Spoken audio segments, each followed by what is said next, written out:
Hello, guys and girls. The program you are about to hear will be both fun and educational, but it is not a substitute for medical advice. Although we are doctors, we are not your doctors.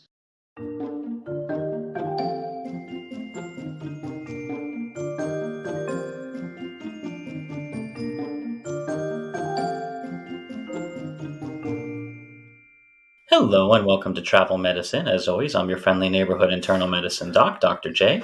Heyo, Dr. Santhosh here, pediatric infectious disease doc and researcher. Hey, Santhosh. Yeah? What you doing? Not much. How about you, Josh?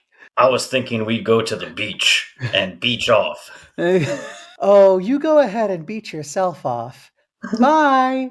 Come on, Santhosh, let's go podcast. I love, for those who don't understand the reference, please go see the Barbie movie. And I understand this is, advice from two dudes, but it is very, very important that everyone go out and see the Barbie movie. It is fantastic. I figured it would be fun to just do one of our bonus extra summer episodes dedicated to medical representation in Barbie. I think that'd be awesome. Yeah, I was excited when you put this together. I was definitely excited to hear.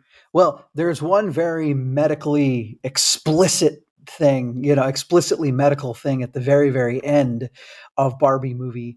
But I when you put this particular outline together, I was kind of excited to talk about it in the context of medicine and representation and how Barbie is kind of helped with it.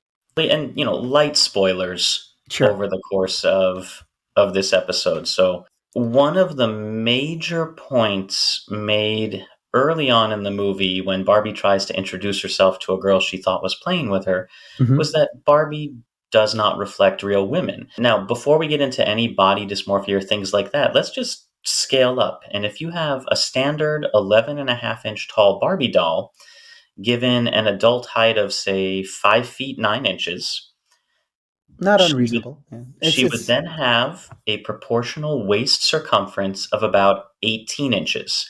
Now, let's put that in comparison. Serena Williams, professional athlete, has about a 28-inch waist. Singer Lady Gaga, about a 26-inch waist. So Barbie would have just enough space in her body for half a liver and a few inches of intestine. Yeah. It's definitely not enough. It's And it is I it's mean, a she wouldn't even have the very required amount of body fat to menstruate.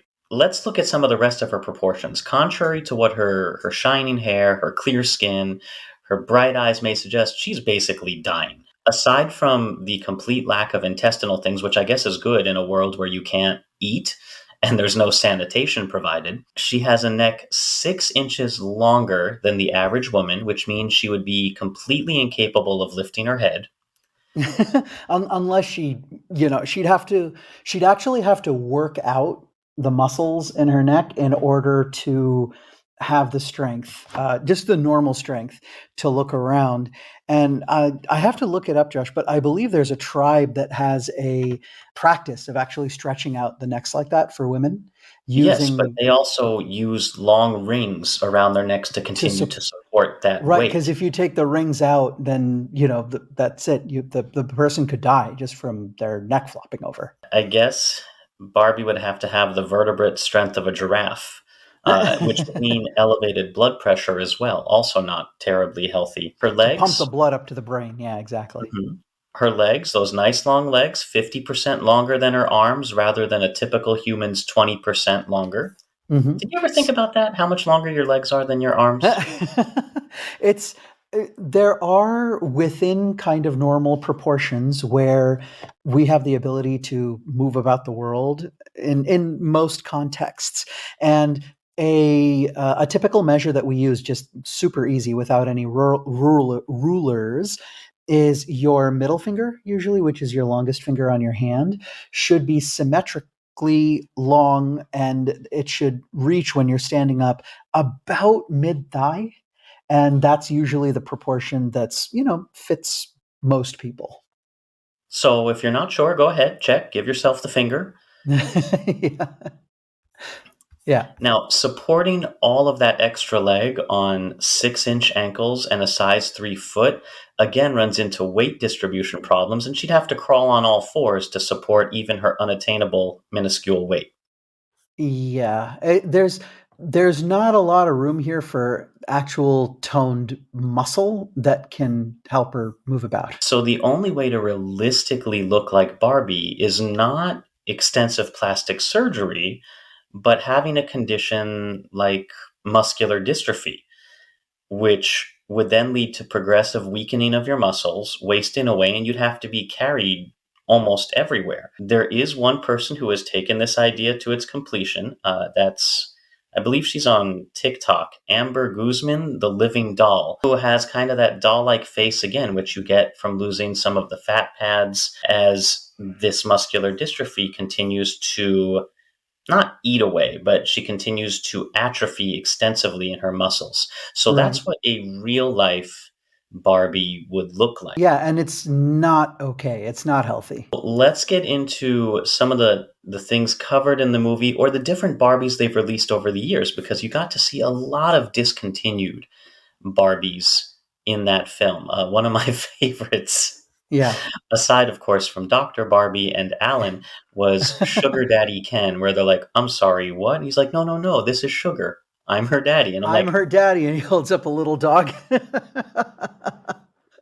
Yeah, absolutely. Yeah. And on the buy, there are captions and stuff that pop up throughout the movie, but all of those weird discontinued Barbies were actually produced and sold by Mattel at some point. So they're not going through and imagining weird, strange iterations of Barbie. Every last one of them that you see on screen have been sold at some point to, well, little people. Yeah, little children. so one of the first things that I learned from the Barbie movie, aside from the fact that the patriarchy isn't about horses, which was a little Yeah, disappointing, yeah, it's a little disappointing. was part of the reason Barbie was such a groundbreaking doll is that she was the first woman. So rather than a child doll for a girl to role play mother, Yeah. uh, girls could see themselves as Barbie rather than taking care of her. And since then, of course, she's had over 200 careers and counting, often before real women had those counterpart careers. So let's take a look at the few medical Barbies that didn't quite make the cut for the movie, but do exist today. Take us back, Josh. A few of these I think are Wayback Machine, and there are others that are less Wayback Machine. Well, they say that okay, we did see a wheelchair Barbie in the movie during the big dance number. Yes. Uh huh. And the very first Barbie with any kind of disability was launched in 2019, so pretty recently, all things considered. And that was with the creation of the Barbie Fashionista line. But that wasn't the first disabled character in the Barbie universe. Oh, Uh, really? in 1997, Becky, friend of Barbie school photographer, was Okay. released. Now, this one didn't make the cut, but she would have been relegated off to the side with Midge and Skipper and some of the Oh, others. okay. She would have been Sure. hanging out with Weird Barbie if she had appeared. Uh, Okay. and a girl with cerebral palsy realized that Becky's wheelchair wouldn't fit in the Barbie dream house elevator, so she could never go visit her friend. Oh. Oh, wow. Okay. So, So she yeah. wrote to Mattel to ask if the Dreamhouse elevator could be modified to accommodate Becky's wheelchair, and Mattel tried several times to redesign, and when they couldn't, they just discontinued the doll. Oh. Oh, that's not the right solution. So then we get jump up to 2019 and the fashionistas, and you finally get Barbie in an actual wheelchair herself. Now, it doesn't specify why Barbie is in the wheelchair, and there's a lot of reasons that somebody could. But Yeah. let's jump and talk very briefly about what cerebral palsy is. Now, Santosh, this tends to be diagnosed much more often in pediatrics. So why don't you Yeah. tell us what does cerebral palsy look like and do? Sure. So, just like what you were talking about with many different causes of being in a wheelchair, cerebral palsy is a umbrella term. It's not a singular disease. It's more like a symptom. So when you say the word cerebral palsy, you're describing the condition of the person, but you're not necessarily saying why they got there. The main, uh, I guess, criteria for cerebral palsy diagnosis, as opposed to anything else, is that it is fairly static, meaning that it is not a progressive or degenerative disease where a person, after this happens to them, that they get worse and worse and worse. But 100% of the time, there is a motor problem of some kind. So the most common ones that you see depicted is spastic cerebral palsy. This is where the muscles become very stiff and it's very difficult to move, thus, likewise very difficult to walk, and you require a wheelchair. But there are other ones such as dyskinesia, where you actually can move okay, but you have spontaneous and uncontrollable movements, a little bit like how you would see in maybe Huntington's.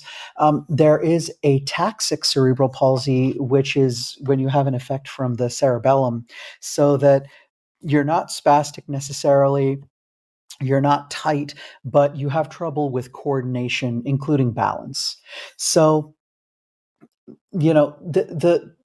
I think most commonly when we talked about cerebral palsy, we found some sort of insult to the brain while baby was developing in mom, or very early on after birth, if there's deprivation of oxygen, what we call as a hypoxic ischemic encephalopathy to baby, because they were stuck in the birth canal or had the cord, the nuchal cord around the neck, like that, the umbilical cord wrapped itself up so that you didn't get enough perfusion to the brain, and then you had an insult, a lot like a stroke.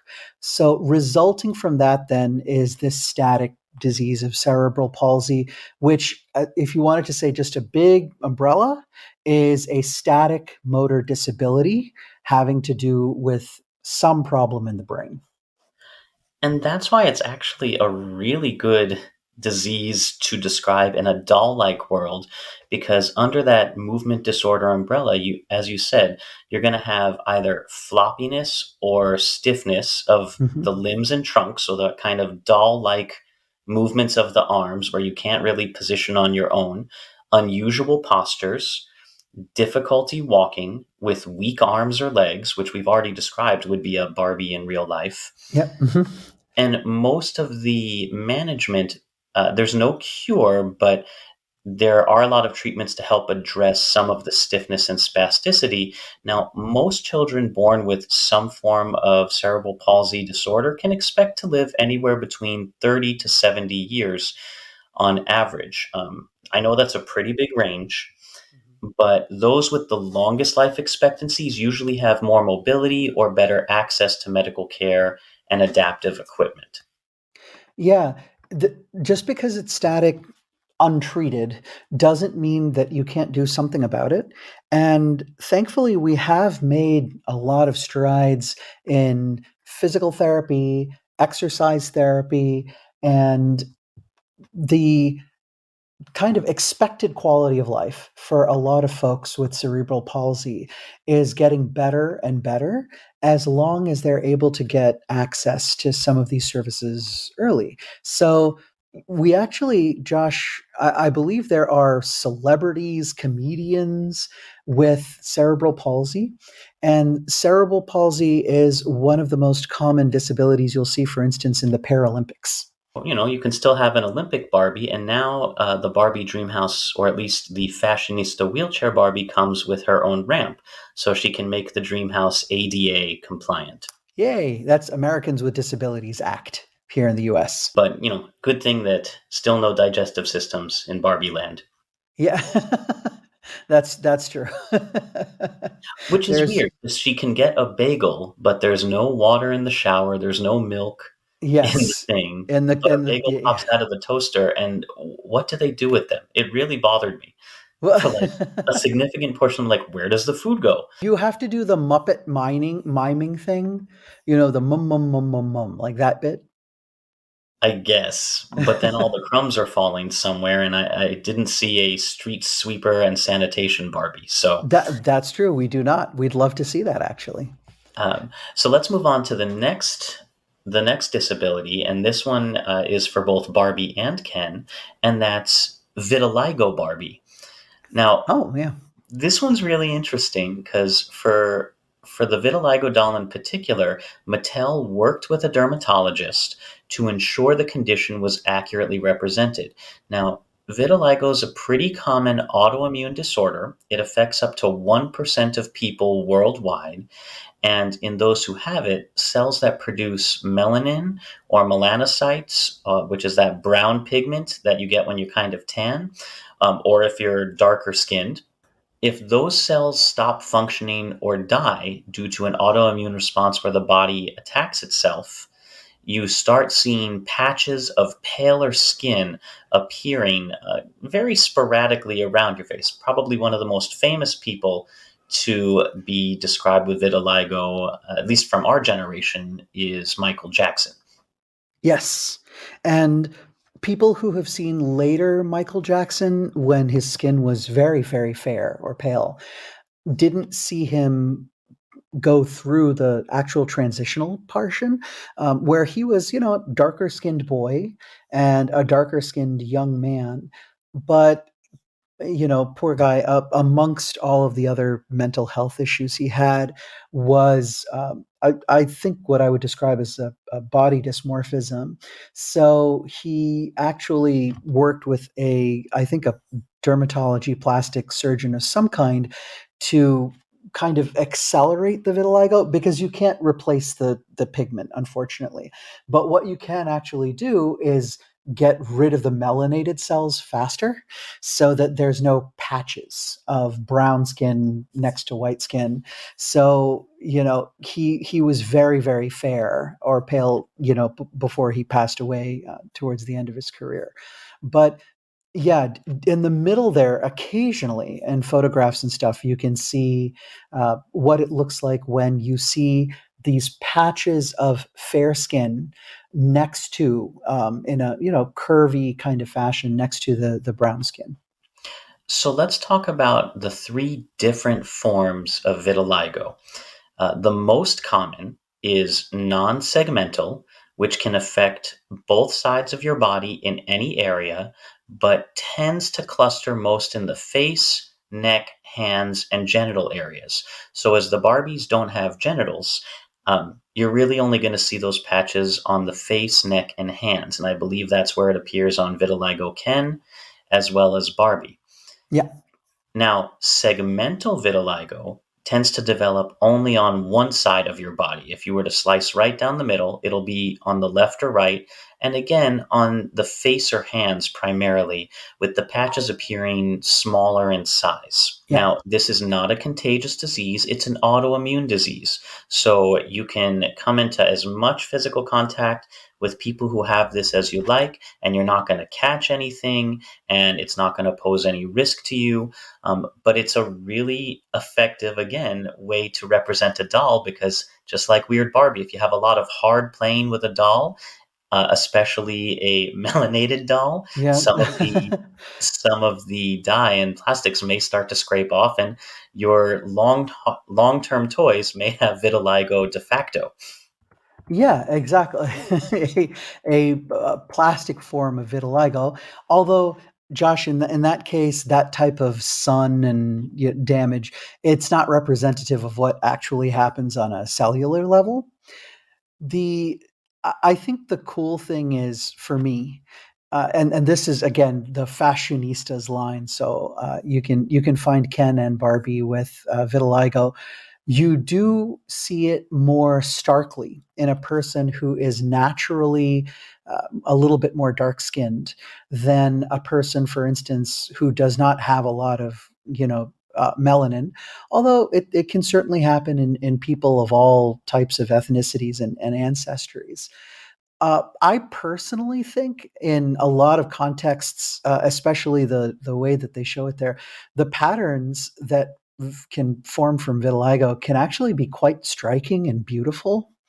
And this is one of the things that's kind of encouraged, with the marketing of, hey, this is not something that needs to be cured. It's not a disease in that sense.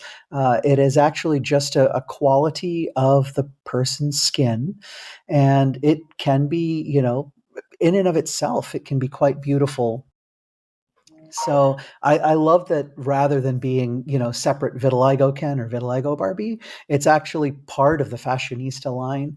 And if anyone wants to look, Google or whichever search engine you want to use and put together vitiligo and model, you'll see some amazingly beautiful people with this condition. There is one other kind of vitiligo we didn't mention, and that's mucosal, which affects the mucous membranes in your mouth, nose, and again, genitals. Uh, Mhm. Now, a 2016 study published in Autoimmunity Reviews found that hearing loss is actually a pretty common symptom among patients with vitiligo, and that's because the inner ear contains melanocytes.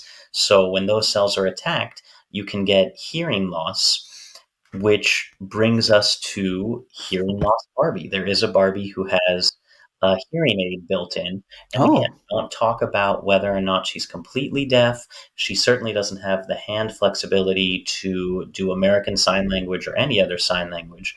But to see a Barbie with a hearing aid is a nice reason. And if we're following in universe logic, perhaps she had mucosal vitiligo and it just affected the ear. absolutely. And or, if you've ever looked at the plastic ear, you don't really see a canal. So it's possible, Josh, that all Barbies are deaf. It's possible that every last one of them are hearing impaired, as they do not have external auditory canals. Luckily, body language in Barbieland is very easy Yes. to read. Hi, Yes, that's Barbie. Hi, Barbie. Um, Another one of the ones we didn't get to see was alopecia Barbie, Oh, released in yeah. 2020. This is another autoimmune condition, most famously referred to, I think, in the Oscars with the slap heard round the world. Oh, yes, yes.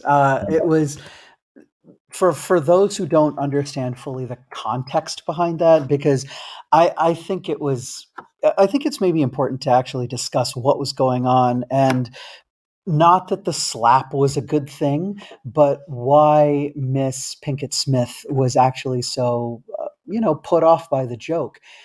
So, if a person decides, for instance, that they want to shave their head, okay, totally fine.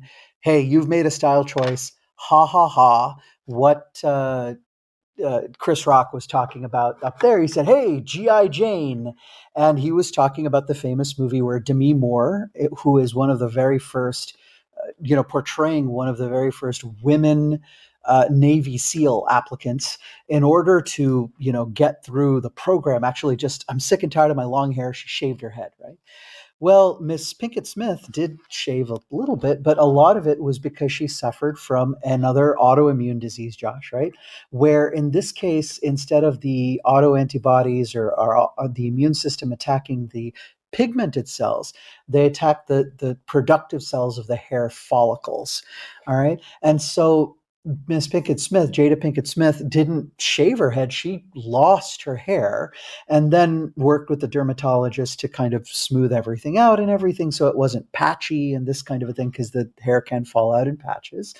And essentially, honestly, to give all fairness everywhere, Chris Rock was making fun of a disability or a condition, a medical condition.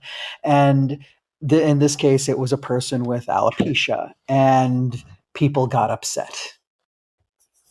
So, in alopecia areata, that's an autoimmune condition where the immune system attacks the hair follicles instead of the melanocytes. So, this is what results in hair loss. Now, there's a couple other conditions that alopecia Barbie may or may not have. One would be telogen effluvium, which is a temporary condition when there's a disruption in the hair growth cycle. That could be due to infections, it could be due to stress, but it leads to excessive shedding of hair. So if you have irrepressible thoughts of death Barbie, she may suffer from a little bit of telogen effluvium along the way. Sure. Yeah. So basically, you're stressed out, and it actually does happen. You lose hair faster when you're stressed out. Another much less likely one would be trichotillomania, which is a psychological disorder where individuals have irresistible urges, almost compulsions, to pull out their hair, which leads to hair loss. Now, the hair there will grow back, but it'll come in very patchy. And again, referring to weird Barbie's hair might be one example of somebody in a post or recovery from trichotillomania. Yeah, this one it can result in long-term damage because there's only so many times where you can rip a hair out of a follicle before the follicle actually dies. But it's essentially the anxiety, depression, whatever it is, has translated itself to a habit or a behavior where the person actually feels relief when they rip the hair out. And it can be quite scary because it's not just the hair on their head. Sometimes they'll go for, hairs over their eyebrows or even their eyelashes. So what they're actually doing is trying to relieve whatever is bothering them, the stress or anxiety, by getting that sensation of pulling the hair out. And so that one, you don't treat the skin or the hair, although you can, but you actually treat the person's mental health. Now, the Barbie movie is about a 3 hour long commercial, and to honor that, I believe it's time for us to take a brief commercial break. Yeah, just a quick one. Um, However, we are still running out of the last few. We're down to the very end of our copies of our digital ebook, Around the World in 80 Plagues. You Sure. still have a chance to get one if you act. All you have to do is go to travelmedicinepodcast.com and sign up for our mailing list. And you can even do it while the commercials are running. Should be just enough time. Yeah, please do. We worked really, really hard on it. I want to give the lion's share of credit to Dr. Josh for writing a beautiful treatise on one of our 80 plagues. And he did. He took us around the world for sure. And yeah, it was a joy to put together and publish. It looks gorgeous, and it'll come right into your mailbox, so we don't have to worry about you know any any corporate sponsorships or anything like that. We can just get information straight to you. You will be among the smartest of your friends, and as they're talking about, did you recognize such and such Barbie? You can say, well, did you know this about diseases? So you will get smarter, funnier, presumably even better looking than you already are. There Yeah. are very few things this can't do. So go sign up at travelmedicinepodcast.com, and we'll be back with more disability Barbies in just a few moments. See you soon. And we're back. Moving on to the next Barbie. This is one that if I had to start picking medical conditions I'd like to see represented, somebody beat me to the punch, and it is type 1 diabetes Barbie.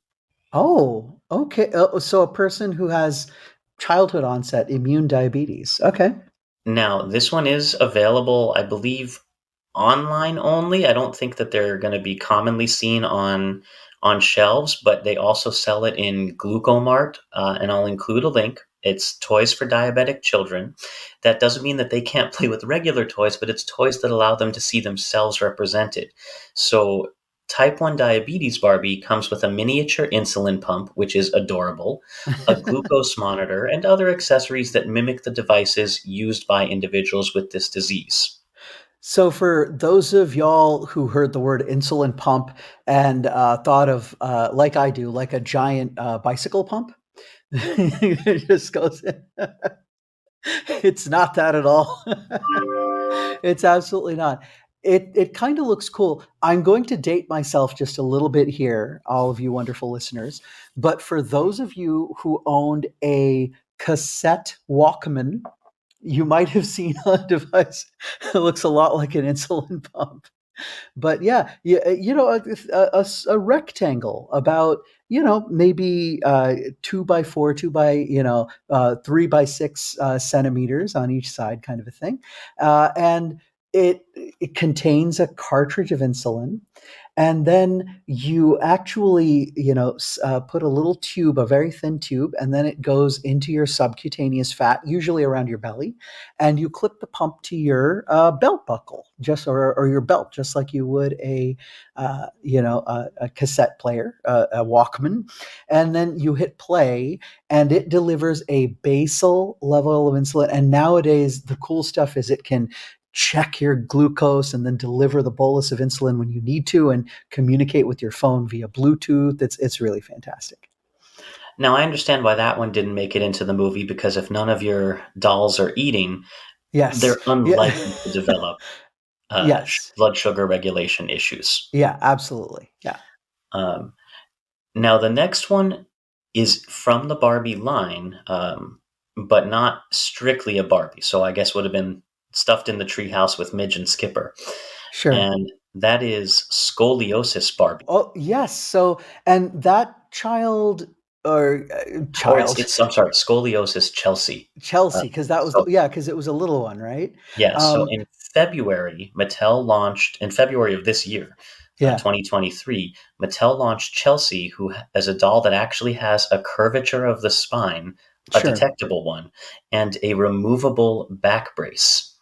Yeah, and that kind of goes a little bit with wheelchair Barbie, because there are some forms of scoliosis that are bad enough where you end up in a wheelchair because you can't hold yourself up. But yes, this extreme curvature of the spine, again, Josh, can happen for various reasons, lots of different types of reasons. But the most common cause is where the spine, if you talk about it bending like side to side in an S-shaped curve, um, we all have some degree of scoliosis. Actually, that's natural. But if it goes to a degree to where you have disability, meaning that you have trouble holding yourself up or moving about, or you get pain, then this is a problem. And we have external treatments like braces and things like that. And for those who are extreme, we also have surgery. Now, Barbie worked pretty closely, well, not Barbie, but Mattel worked pretty Sure. closely with a board certified neurosurgeon and specialist in children's spinal disorders, Dr. Luke Massizin, to Okay. ensure that it was as accurate as possible. So, this is not a Barbie that I think, or a Chelsea, that children should be attempting neurosurgery on themselves to straighten the back out. Yeah. They'll end up breaking it. Yeah. Um, but which, hey, you know what? If you want to be neurosurgeon Barbie and you break it, you're more like orthosurgeon Barbie. Yes. Yeah. But again, you're seeing a wide range of disabilities being addressed, which we see in a lot of kids. So I think this is great for representation, and it's nice to see, medical conditions accurately represented. That's how many doctors have we already mentioned that they've consulted with to get these toys represented accurately, which is fantastic. It's really wonderful, not just in terms of taking the trouble to work on this and consider it and everything else. But like you said, Josh, a lot of the time to go to someone that could tell you about either the experience or the condition and say, all right, we've designed the doll this way. What needs to change? What needs to get better? How do we properly do this? Not just put this out for the sake of saying that we did it, but doing it correctly. Which brings us to the most recent addition to the Fashionistas line, and that's released in end of April of 2023, and that is a Down syndrome Barbie. Okay. Oh, so trisomy 21, or something like that. Yeah, now it actually Okay. has a unique body sculpture compared to other Barbie dolls, intended to be reflective of women with Down syndrome, including a shorter frame and a longer torso. This is a Barbie who might actually be able to keep her neck on her shoulders. Yeah. You're right. If they kept the rest of the Barbie the rest of the Barbie line with the same molds that they've been using for a long time, which is actually unreasonable unless they really exaggerated the neck for Down syndrome. Then it's possible that this actually may just be a normal neck instead of the type of wider neck that you see with Down syndrome. So the body of the doll has a shorter frame and a longer torso. The face is rounder, has smaller ears, a flat nasal bridge, and slightly upward slanted eyes, all of which are illustrative of people who have Downs, and they worked very closely with the National Down Syndrome Society to ensure the doll was accurately represented. The doll also comes with a pink pendant necklace featuring three inverted arrows that symbolize the chromosomes that cause the condition. Yeah, so we have a pair of every chromosome, 1 through 23, and then we've got XY, right, or XX, or any actually combination of sex chromosomes. There's quite a wide spectrum. But the chromosome number 21, if you have the very classic form of Down syndrome, which is actually not always the most common, but if you have a triplicate of that chromosome 21, you have some form of the constellation of findings that constitutes what we call Down syndrome. Those are all the currently released disability Barbies. But Santosh, if you could consult with Mattel and release another medical condition Barbie, Yeah. what's one you would like to see? Oh wow. There's a few of them. So a lot of things that I deal with actually don't have any kind of they don't have any external representation at all. There are some really simple things which would be cool to see, and especially if people get skin conditions, if they get self-conscious about it. So as a for instance, eczema would be kind of a neat thing to see if the doll had a little bit like alopecia areata, if they changed the skin but they showed eczema on there, because not only is it a skin condition, but it can be quite embarrassing for folks. Likewise, psoriasis is a little bit like that. And the other one, which is becoming more and more common, unfortunately, due to climate change and pollution, is asthma. So it would be very interesting just to see asthma Barbie. And I don't know that you'd need to change much. You just actually need to package them with a little inhaler and spacer to say that, like, hey, Barbie can still do everything as long as she takes, or if it's Ken, he takes his inhaler along, and takes care of himself when he gets short of breath, and does the daily controller medications. So those would be a couple of cool ones that I could think of right off the top of my head in terms of conditions I see a lot of the time with kids, especially ones that they can get shy about, and subsequently, especially for asthma, if they stop taking their medication because they're embarrassed to bring their equipment along with them, that kind of Now, a I've thing. got three I would like to see, although they're more for an adult collector and unlikely to ever be made. Well, one Okay. might. All right. Uh, Sure. one, Yeah. liver failure Barbie, Oh, sure, because sure. Hepatitis. you could have a buildup of ascites fluid. You could even have a thing where you can open Barbie's stomach and transplant her liver. You could have changes in color of the skin that make it more yellowish from the buildup of bilirubin. Uh-huh. There's a lot of physical changes you see with advanced liver disease that I think would be very easy to represent. Of course, there are very few children with liver failure, and very often liver failure tends to occur in people who have a long history of alcohol consumption. Now, that's not the only cause of liver failure. You also have things like hepatitis C, but a lot of the things that will lead to liver failure are not ones that you may want to put into a child's doll. That Yes. said, Yeah. the physical findings would be fantastic, especially for all those future children growing up who want to be physicians, and not just role model Dr. Barbie, but take her place. So Yeah. that's one. Now, one that would be a little bit easier to do and less controversial, maybe heart failure Barbie. Oh, yes, absolutely. So, and you're right, because this is something that's, of course, seen much more commonly in older adults.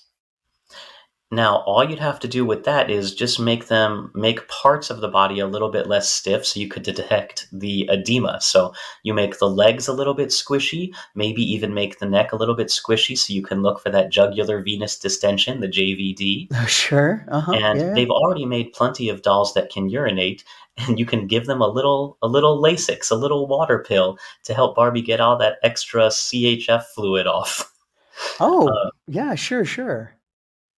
It could even come with a little murmur. You listen to Barbie's chest, and it just has a pre-recorded murmur in the heart that you may see with a stiff heart valve or a leaky heart valve. You're also thinking, as I do, of how wonderful it would be for lots of young people to be able to see, hey, that doll has my condition and I'm playing with them. I'm enjoying, actually, hanging around and playing, and they're doing the things that I would do with my condition. That is actually a terribly empowering thing. And there's a saying that is often said when we're talking about education and giving people opportunity is, if you see it, you can become it. Meaning that if you see the person, on a TV screen, on a movie screen, in a doll, whatever it is, then the imagination of the child really gets going. Say to themselves, "Oh my God, I can become that." So, as a for instance, if you people who have seen a woman engineer, in Hidden Figures for something, in the movie that talked about the women who calculated all of this, the math for Apollo. I said, "Oh my gosh, I can become that. I can become that type of engineer or mathematician." So likewise, you're right. It would be kind of cool to say, "Hey, heart failure Barbie is still, living in the dream house and moving around and that kind of a thing because they're taking their meds and taking good care of themselves. So And why you can not have me?" heart failure due to infections. You can have heart failure due to uh, birth defects. You can have acquired heart failure from putting additional strain on the heart. There's so many things that could lead to it that it could Yeah, be, like a wheelchair Barbie where you get to put your own spin on why Barbie has the heart failure. sure, sure. The last one is more for repurposing some older Barbie dolls rather than discontinue. If certain arms and legs get a little bit stiff, you can Hmm. have Parkinson's Barbie, where moves a little bit slower, a little bit stiffer, has those masked faces, so can't really change expression. Maybe you don't remember how you were playing with it. That's okay. They can get a little forgetful. So it's a nice repurposing of really any Barbie. Absolutely. Yeah, I think that's it's wonderful. And I almost feel like a lot of these things that maybe don't have a lot of physical findings, right? So for instance, epilepsy Barbie, that you could even just provide the little, kit alongside the person. So if they have the little ampule of diazepam in order to stop a status epilepticus, and then they had their meds. They say, "Hey, your Barbie has epilepsy too." And more often than not, just the number of times I've seen kids who've come in, with seizures because they refuse to take their meds because they don't want to be different, and they don't want to be considered as bad because they have to take medications in order for them to live a normal life with this condition. But I think something as simple as that would really help them. Now, let's talk about that last scene in the Barbie movie. So, Oh again, yes. spoilers. Spoilers, yeah, for the very, very ending. It doesn't spoil the rest of the movie, but it is a cute ending. So, Barbie gets to become human, and the very first thing she does as a real, honest to goodness human woman is go to the gynecologist. Yeah. And Josh, wasn't she so, so excited? I mean, for a woman who woke up that morning with no genitals, wouldn't Yes. you be? Oh yeah. She was so happy and proud. It was the loveliest thing to see. Let's briefly discuss just some basic women's health because who better qualified than two men, right? Yeah, there yeah, exactly. Um, Teens in general should start making their first reproductive health visits between the ages of 13 and 15 years old, and that's according to the American College of Obstetricians and Gynecologists. Yeah. This is just a general preventative health visit where you start to establish a relationship of trust. You're in a one on one confidential setting. If you're worried about like some of the things that they recommend, pap tests usually don't start until age 21 or when you become sexually active. And then it's done every 3 years until age 29. After that, from age 30, you start getting cervical cancer screenings, which can be done every 5 years. And of course, when should they get their HPV vaccine, Santosh? We start the HPV vaccine series prior to when a person, man or woman, by the way, anywhere in between, before they would be expected to have any sexual activity. So, what you want to do is protect the person from human papillomavirus, which is the virus that actually starts the cascade of cervical cancer. So it's actually an oncogenic virus. So we start administering it around age 10 or 11, and the series is completed by about age 14 to 16, something like that, depending on what country you're in. And then the person is protected from either transmitting the virus to a person with the cervix, a woman, or if it is a person who has a cervix, then they're prevented from actually getting cervical cancer. So, everybody who wants to really have the Barbie experience, um, go visit your gynecologist and urologist. Yeah, absolutely. I actually wish that more men would go in and talk about sexual health. I think it's really, really important for any and all genders to actually go in and make sure that it's one of the things that you assess. But yes, in this day and age that we live in, especially in the developed world, it's a more of a regular thing for a woman to go in and visit her gynecologist to make sure everything's okay. So that's it for this week. I suppose it's time for Santosh and I to return to our respective Mojo Dojo Casa houses I don't know. I kind of live in a dream house though. with no kitchen. Yeah, that's true. That's true. Yeah. That's it for this week. As always, we love to hear your comments, questions, and feedback. You can contact us directly if you go to travelmedicinepodcast.com, sign up for the mailing list. You'll even get a free ebook out of it that will make you among the smartest and most entertaining people in the room. If you would like to support us spiritually, emotionally, or financially, links to do that are in the show notes, along with links for further reading. This show is produced by me with a lot of help from Dr. Santosh and friends. We did not receive any support from Mattel. We did not. Our theme music is composed by Rachel Leisure. And until next time, keep a song in your heart, soap on your hands, a shot in your arm, spin a globe, and pick a place to go to visit where you want to decide what kind of Barbie you want to be. And once you've done all those things, happy travels. Bye, all.